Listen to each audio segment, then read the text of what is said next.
నమస్తే, నేను మీ యష్మిత. ETV life ఆధ్యాత్మిక ఛానల్ జీవన యోగ కార్యక్రమానికి మీ అందరికీ స్వాగతం.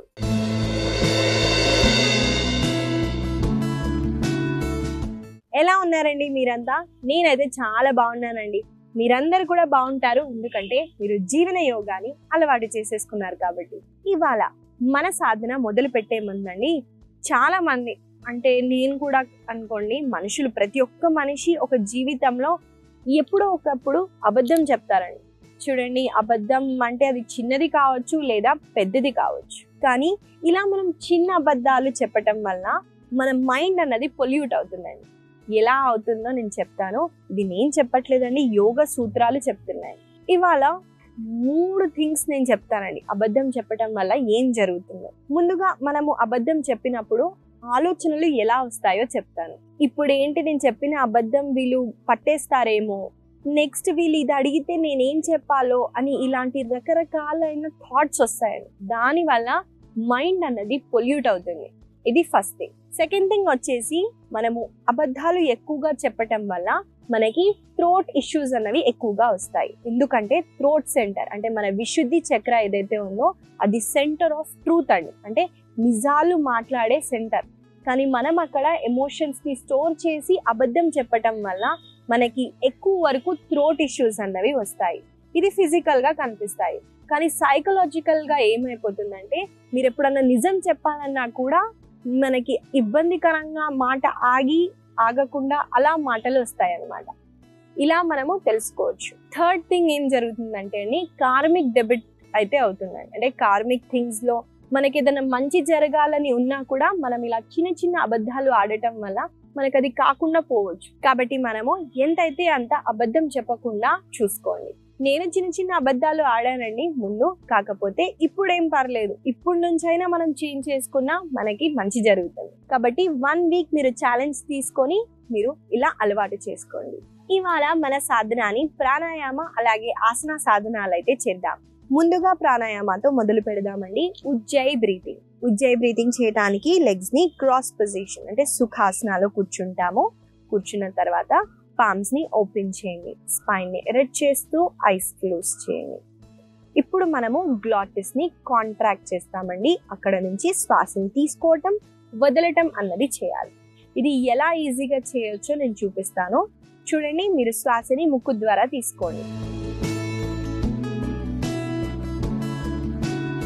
ఇప్పుడు నోరు కొంచెంగా ఓపెన్ చేసి నోటి ద్వారా శ్వాసని వదలండి.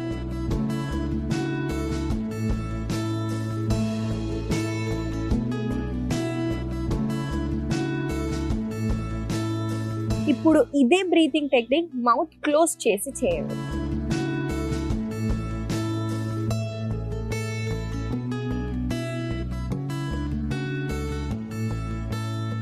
ఇప్పుడు మీరు అబ్జర్వ్ చేస్తుంటారు, శ్వాసని వదిలేటప్పుడు కొంచెం సౌండ్ వస్తుందండి, హిస్సింగ్ సౌండ్. ఎందుకంటే మనం ఇక్కడ కాంట్రాక్ట్ చేసి చేసాం కాబట్టి సౌండ్ వస్తుంది. అలాగే మనం కొంచెం కాన్షియస్ గా ఉంటే శ్వాస తీసుకుంటున్నప్పుడు కూడా సౌండ్ వస్తుంది. దాన్ని అబ్జర్వ్ చేస్తూ చేయడానికి ట్రై చేయండి. ఇంకా ఎంతైతే అంత స్లో ఇన్హేల్ స్లో ఎక్సేల్ చేయండి. ఈ ప్రాణాయామాన్ని మనం కలిసి కొన్నిసార్లు అయితే చేద్దామండి. నాతో పాటు మీరు చేయండి.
మెల్లగా థ్రోట్ ని రిలాక్స్ చేస్తూ నార్మల్ ఇన్హేల్ ఎక్సేల్ చేయండి.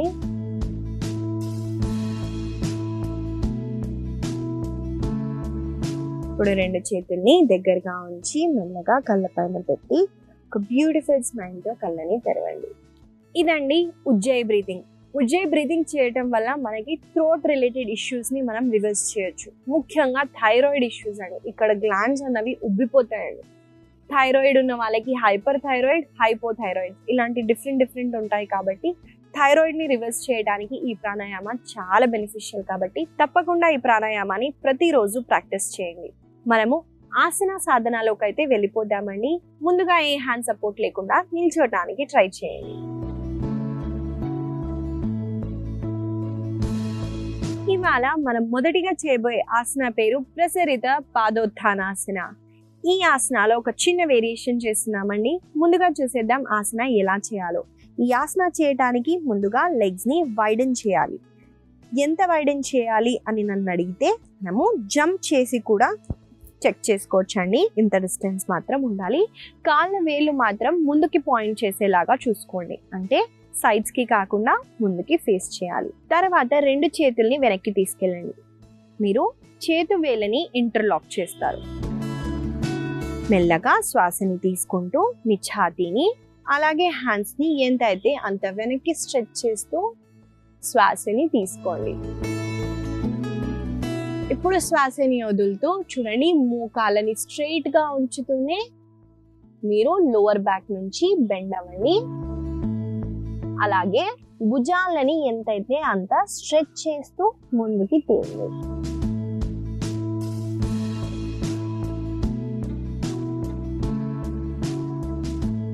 మళ్ళీ శ్వాసని తీసుకుంటూ పైకి వచ్చేసి మెల్లగా 2 చేతులని తర్వాత కాళ్ళని రిలాక్స్ చేయొచ్చు. ఇదండి ప్రసరిత పాదోత్థానాసన. ఈ ఆసనాలో మనం చూసుకున్నట్టయితే బెండ్ ఫార్వర్డ్ అయ్యామండి. కాబట్టి లోవర్ బ్యాక్ ని స్ట్రెంథెన్ చేయడానికి, బ్యాక్ ఇంజురీ ఉంటే బెండింగ్ ఫార్వర్డ్ ని అవాయిడ్ చేయండి. అలాగే మనకి ఈ భాగంలో అబ్డామినల్ రీజియన్ లో మనకి చాలా మంచి స్ట్రెచ్ ఉంటుంది. అలాగే కాళ్ళల్లో వెనకాల భాగంలో మన బ్లడ్ సర్క్యులేషన్ అనేది ఎక్కువగా హెడ్ రీజియన్ కి వెళ్ళి మైండ్ ని కామ్ చేస్తుంది. అలాగే హెయిర్ గ్రోత్ అవ్వాలని అనుకున్నా, ఫేస్ లో గ్లో రావాలనుకున్నా కూడా ఈ ఆసన చాలా బెనిఫిషియల్ గా ఉంటుంది. కాబట్టి అలాగే ఈ ఆసనాలో మనము ఇంటర్లాక్ చేసి షోల్డర్స్ ని మనం ఎంత అయితే అంత లిఫ్ట్ చేస్తున్నామని. కాబట్టి షోల్డర్ లో మొబిలిటీ పెరగడానికి, షోల్డర్ స్టిఫ్నెస్ అవుతుందండి. కాబట్టి మనకి షోల్డర్ లో మొబిలిటీ పెరగాలన్నా కూడా ఈ ఆసనతో, ఈ వేరియేషన్ తో తప్పకుండా ప్రతిరోజు ప్రాక్టీస్ చేయండి. ఆసన ప్రాక్టీస్ చేసే ముందు చెప్పానండి, అబద్ధం చెప్తే మైండ్ ఎలా పొల్యూట్ అవుతుంది అని.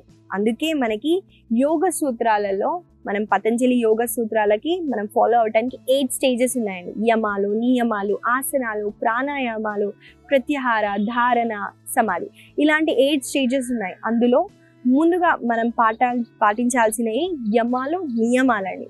యమ నియమ అంటే పర్సనల్ డిసిప్లిన్, ఇంకా సోషల్ ఎథిక్స్, మనం ఇతరులతో ఎలా బిహేవ్ చేయాలి అని. అందులో మనం చూసుకున్నట్టయితే సత్యం గురించి ఎక్కువగా మాట్లాడారు. సత్యం మాట్లాడాలని ముందుగా యోగా ప్రాక్టీసెస్ చేసే వాళ్ళకి అందుకే చెప్తారు, మన మైండ్ పొల్యూట్ అవ్వకుండా ఉండటానికి. కాబట్టి తప్పకుండా మీరు సత్యమే మాట్లాడటానికి ట్రై చేయండి. మనం ఆసన సాధన చేసేద్దామండి కలిసి.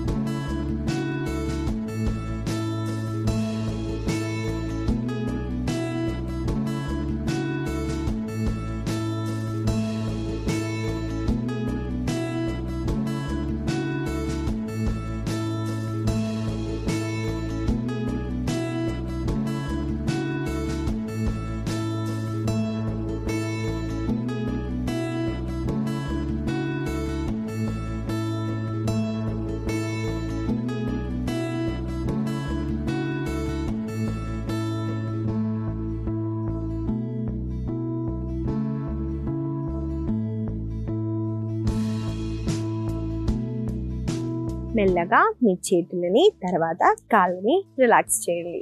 ఇదండి ప్రసరిత పాదోత్థానాసన. మనము తర్వాత చేయబోయే ఆసన పేరు పరివృత జాను శీర్షాసన. ఈ ఆసన చేయడానికి ముందుగా దండాసనలోకి రావాలి. కాబట్టి ముందుగా చూసిద్దామండి ఆసన ఎలా చేయాలో, తర్వాత కలిసి చేద్దాం. ముందుగా మనం దండాసనలో కూర్చోవాలండి.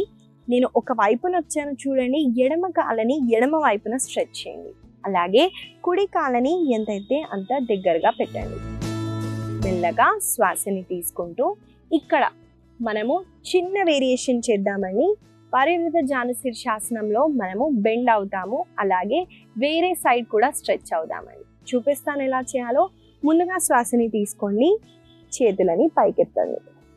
శ్వాసని వదిలేటప్పుడు చూడండి ఎడమ వైపున బెండ్ అవుతూ మనము ఎడమ బొటన వేలని కుదిరితే హోల్డ్ చేయండి, లేదా ఎంతైతే అంత బెండ్ అవ్వండి. మళ్ళీ శ్వాసని తీసుకుంటూ రెండు చేతుల్ని పైకి లిఫ్ట్ చేసి శ్వాసని వదులుతూ చూడండి మెల్లగా రెండు చేతుల్ని కింద ప్లేస్ చేసి మీ శిరస్సుని కింద ఆనించండి. మళ్ళీ శ్వాసని తీసుకుంటూ పైకి, ఇంకా సైడ్ బెండ్. శ్వాసని తీసుకుంటూ పైకి వచ్చేసి శ్వాసని వదులుతూ చేతులని కింద పెట్టి స్ట్రెచ్.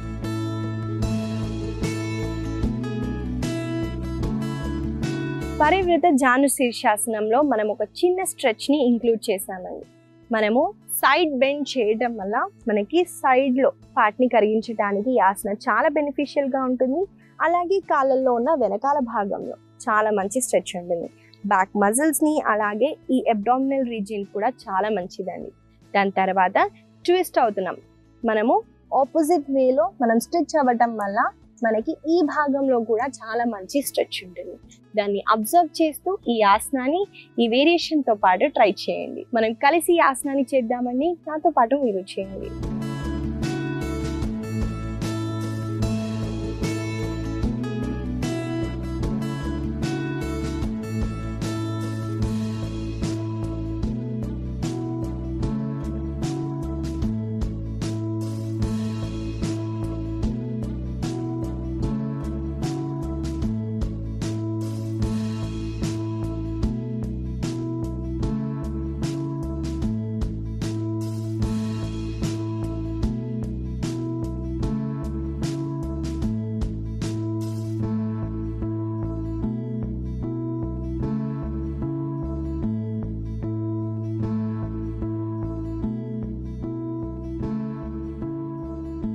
ఇప్పుడు వేరే వైపున కూడా చేయాలండి. కాబట్టి నేను నా ఎడమ వైపున వెళ్తున్నాను. ఈసారి కుడి కాలని కుడి వైపున, అలాగే ఎడమ కాలని కుడి తొడ లోపల భాగంలో పెట్టండి.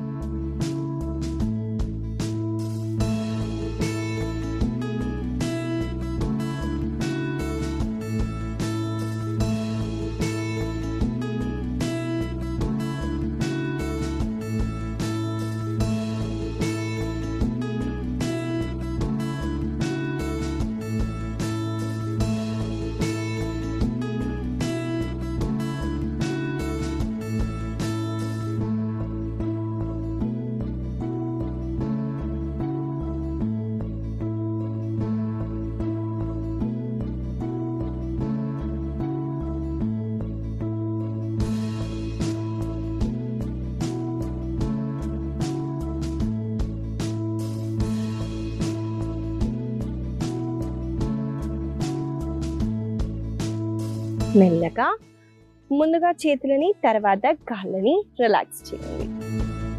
ఇదండి పరివృత జాను శీర్షాసనంలో మనం చిన్న వేరియేషన్ అయితే చేసాము.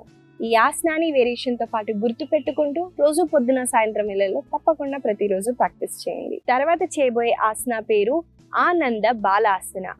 ఈ ఆసనాన్ని మనం ఎలా చేయాలో చూసేద్దామండి.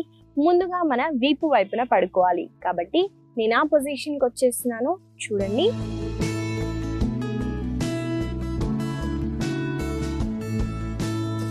ముందుగా మనం ఇలా శవాసనాలో రెస్ట్ చేస్తాము. శ్వాసని తీసుకుంటూ తర్వాత రెండు కాళ్ళని దగ్గరగా పెడుతూ శ్వాసని తీసుకుంటూ కాళ్ళని 90 degrees వరకు పైకి ఎత్తండి. ఇప్పుడు శ్వాసని వదులుతూ రెండు కాళ్ళని సెపరేట్ చేయండి. ఆ తర్వాత మోకాళ్ళని మీ దగ్గరికి తీసుకొస్తూ కాళ్ళ అరికాళ్ళని హోల్డ్ చేయండి. ఇప్పుడు ఇక్కడ శ్వాసని తీసుకుంటూ శ్వాసని వదిలేటప్పుడు మోకాళ్ళని కింద వైపున పుష్ చేయండి.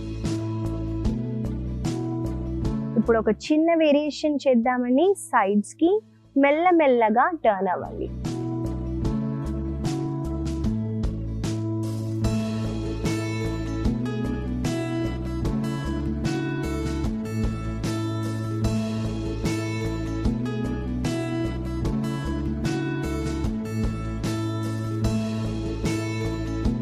మెల్లగా సెంటర్కి వచ్చేసి ముందుగా కాళ్ళని పైకెత్తుతూ మెల్లగా రిలాక్స్ అవ్వచ్చు. ఇదండి ఆనంద బాలాసన. మనము కలిసి ఈ ఆసనాన్ని కొన్నిసార్లు చేద్దామండి. తర్వాత ఆసన వల్ల కలిగే లాభాలని తెలుసుకుందాం.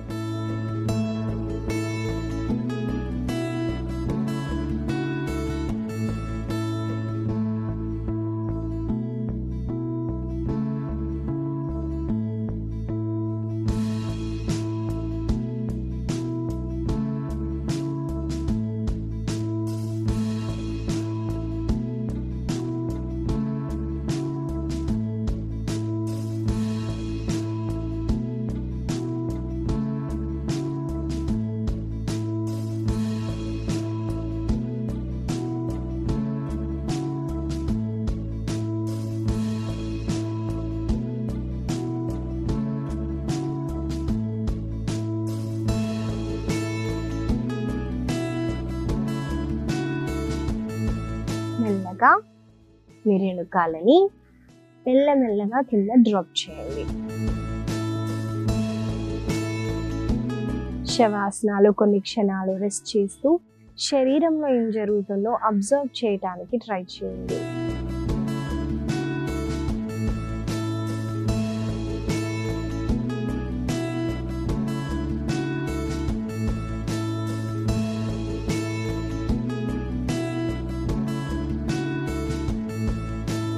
మెల్లగా ఒకవైపున తిరుగుతూ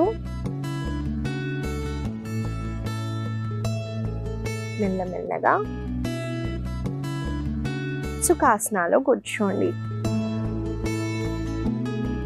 ఇదండి ఆనంద బాలాసన. ఈ ఆసన వల్ల కలిగే లాభాలను చెప్తానని. ముందుగా ఈ ఆసన చేయటం వల్ల హిప్ అన్నది చాలా బాగా ఓపెన్ అవుతుంది. మనకి హిప్ లో ఎక్కువగా స్టిఫ్నెస్ ఉన్న వాళ్ళకి ఈ ఆసన ప్రతిరోజు చేయటం వల్ల లెగ్ లో అలాగే హిప్ దగ్గర మనకి స్టిఫ్నెస్ చాలా వరకు తగ్గి అక్కడ ఫ్లెక్సిబిలిటీ పెరుగుతుంది. అలాగే చూడండి, హిప్ ఎందుకు స్టిఫ్నెస్ అవుతుంది అంటే ఎమోషన్స్ ని మనం స్టోర్ చేసినప్పుడు.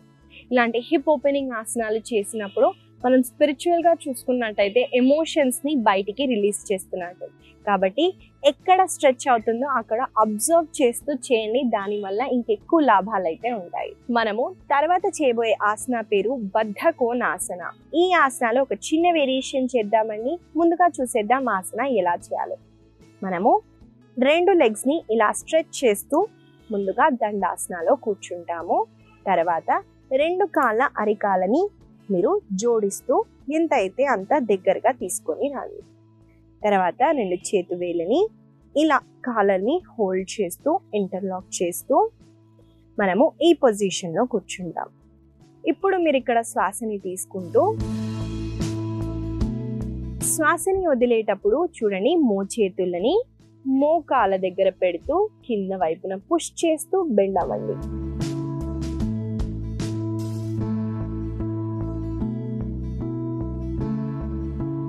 మళ్ళీ శ్వాసని తీసుకుంటూ పైకి,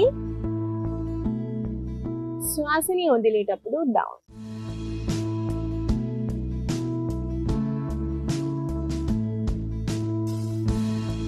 ఇదండి బద్ధకోణాసనాలో చేసాము చిన్న వేరియేషన్. ఈ ఆసన వల్ల కూడా హిప్ అన్నది చాలా బాగా ఓపెన్ అవుతుందండి. కాబట్టి బెండ్ ఫార్వర్డ్ అయ్యేటప్పుడు చూడండి, బ్యాక్ పెయిన్ ఉంటే అది అగ్రివేట్ అవుతుంది. దాని బదులు మనము జస్ట్ ఈ పొజిషన్ లో కూర్చొని మోకాలని కింద వైపున పుష్ చేయండి. దీని వల్ల కూడా హిప్ అన్నది చాలా బాగా ఓపెన్ అవుతుంది. శ్వాసని తీసుకుంటూ పైకి, శ్వాసని వదిలేటప్పుడు డౌన్. మనము మోచేతుల సపోర్ట్ తీసుకొని కిందికి పుష్ చేస్తే ఇంకా చాలా బాగా ఓపెన్ అవుతుంది. అది కుదరకపోతే మీరు ఇలా కూడా ప్రాక్టీస్ చేయొచ్చు. మనం కలిసి ఈ ఆసనాన్ని కొన్నిసార్లు చేద్దాము. నాతో పాటు మీరు చేయండి.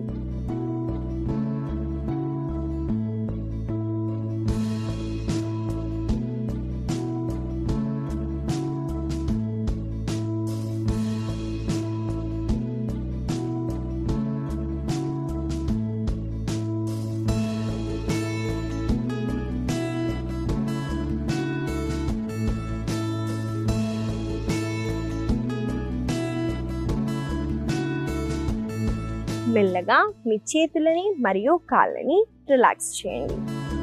ఇదండి ఇవాళ మన ఆసనాలు. మనము ముఖ్యంగా హిప్ ఓపెనింగ్ ఆసనాలని చేసాము. వీటిని గుర్తు పెట్టుకుంటూ రోజు పొద్దున సాయంత్రం వేళల్లో తప్పకుండా ప్రతిరోజు ప్రాక్టీస్ చేయండి. ఇవాళ నేను మీకు ఇచ్చే చిన్న సలహా ఏంటంటే అండి, చాలా మంది ఇప్పుడు సీజన్ కాబట్టి నేరేడు కాయని తింటూ ఉంటారండి. షుగర్ కి చాలా మంచిది అని నేరేడు పండుని బాగా తింటూ ఉంటారు. కానీ అందులో ఉన్న గింజ కూడా మనము ఎక్కువగా తినేసి పడేస్తూ ఉంటాం. కానీ దాని బెనిఫిట్స్ చాలా ఉన్నాయండి. కాబట్టి మీరు ఎప్పుడైనా నేరేడు పండుని తింటే ఆ గింజలని సేకరించి మంచిగా వాష్ చేసి పౌడర్ చేసుకొని ఎందులో అయినా అంటే గోరువెచ్చని నీళ్ళల్లో అయినా పాలల్లో అయినా మిక్స్ చేసుకొని తాగండి. దానివల్ల మనకి చాలా హెల్త్ బెనిఫిట్స్ అయితే ఉంటాయి. ఈ చిన్న సలహా మీకు ఉపయోగపడుతుందని ఆశిస్తూ మళ్ళీ కలుద్దాం.